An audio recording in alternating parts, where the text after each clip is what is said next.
Hello বন্ধুরা, আশা করি আপনারা সবাই অনেক অনেক ভালো আছেন। জেসমিন আপুর রান্নাঘরে আপনাদের সবাইকে স্বাগতম।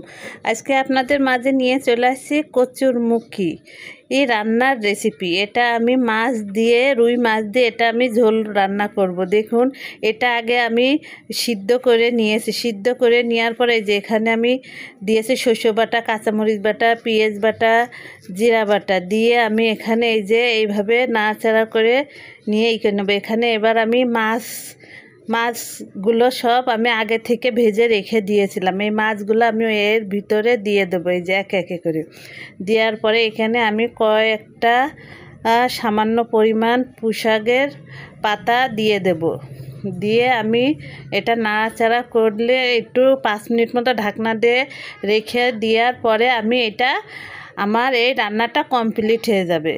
যার পরে আমি এটা নামিয়ে ফেলবো। আমার এই ভিডিওটা আপনাদের কাছে ভালো লাগলে আপনারা অবশ্যই একটা লাইক করে জানাবেন। সবাইকে ধন্যবাদ ও আল্লাহ হাফেজ।